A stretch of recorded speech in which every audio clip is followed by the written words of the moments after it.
Hey everybody, welcome to the channel. So it's been like a week since I posted a video. Sorry, and thank you for hanging in there if you're a subscriber. I know it's kind of a bummer to not get a video every week, but went on a little vacation, took the family. We went down to Tennessee.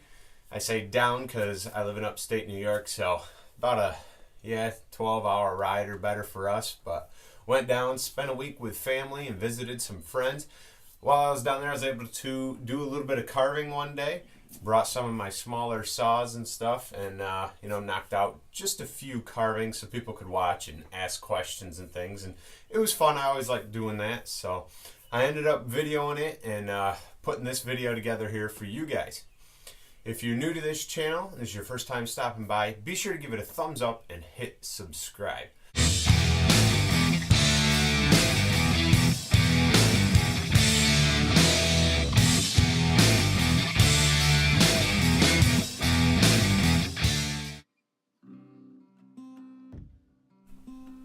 Hey guys, so if you're watching this, you might notice in the beginning here, I'm not using one of my saws.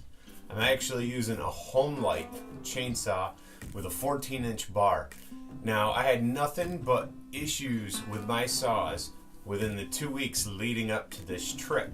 The plan was to bring my 193C and my dime tip bar on my MS-170 to do the carving. The 193 would not run. I ended up having to take it to the shop, and I said, all right, fine, no big deal. I'll bring the 250. I'll bring my MS-250, you know. So I get that together, get it ready, and the oil pump stops working. So I got that one in the shop. I'm like, great. Now what am I going to do? These are the two main saws that, I was going to bring for this trip. The dime tip bar on the MS-170, I had no issues, so I packed that, got it ready to go. I pulled out my MSA-160C, which is the battery saw. I ended up buying another battery, so I had extended runtime, and packed that and got that ready to go. So I ended up bringing the battery saw and the 170 to do the carvings. When I got down there, my dad said, here, I've got this saw you can use. I've got it all tuned up, ready to go, and that was the Homelight. In this first carving, you can see I use the Homelight to pretty much do the whole carving. This is the bear standing like this, and it says welcome. You'll get a better view of him at the end of the video. I wanted to be able to mention that I used a Homelight in this and not just all steel chainsaws, because if you're just learning to carve and you're watching this video, I think it's encouraging to know that you don't always have to go buy a brand new saw. You don't have to buy the big name brand. Now, sometimes if it's not a big name brand, it might not run the best after, so long. It might not last as long, or it might not keep up. But it can get you started and get you going in chainsaw carving, and you can try it a few times and figure out if this is something you really want to do. So if you weren't sure, if you missed it, feel free to rewind this and you guys can just see that saw again in action. But it was really great to use something else that just wasn't mine and that I wasn't used to. So as you guys can see, just carving out a few bears. This last thing here that I'm carving out, you might be like, what the heck is that? So it was my first attempt at trying to carve the head of a rabbit with a few Easter eggs in the front. You'll get a much better view of this right at the end of the video. I didn't have anything tagged up. I didn't really study any photos ahead. I was trying to go off what was in my mind, how this should look, and it turned out pretty bad. So in my opinion, it turned out pretty bad, but sometimes that's just the way it goes. It kind of looks like more of a demented kangaroo over a few eggs, I guess, but that's just the way it is. If you're a new carver, this should just encourage you that, not everything comes out perfect. Not everything is just exactly the way you want it when you're done. All that should do, though, is encourage you to do it again and just keep practicing, studying those photos, and just striving to make a better piece next time. And each piece should just continually get better. So just kind of wanted to share that with you guys. I don't have a problem sharing my carving mistakes. Like I said, I think it's important for those of you who are learning to carve to see that everybody makes mistakes. All you can do is you just move forward, practice, and work to make it better.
much it. Just carved out 3 carvings real quick that day. Did a lot of talking and sharing and stuff with people, and you know, just showing them techniques and things. And all in all, it was a pretty fun day. Before you guys go and you know, click to your next video, I just want to let you know next week I'll have a video up installing some work that I did, some rustic interior work for a customer. It was a pretty big job. I had some help on it. Came out beautiful, so I hope you guys will be back for that. If you haven't already, be sure to give this video a thumbs up and hit subscribe. Also hit the bell that pops up, then you'll be alerted when that video and any new videos get posted. One more thing. In a few weeks, I'm hoping, this is going to be a first for me. I'll be putting myself out there. You know, if this thing is awful, I'll still video it and share it. I'm hoping to put a video up carving Elvis. We're going to do like the upper half, like from the shoulders up, the bust.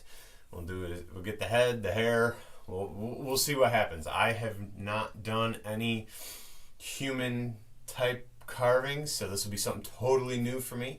And it's a request that I had in a video a while back. I just haven't had time to get to it, but I'm going to be getting to that in a few weeks. So if you guys want to be able to know when that video is up, also hit the bell when you hit subscribe and you'll be alerted.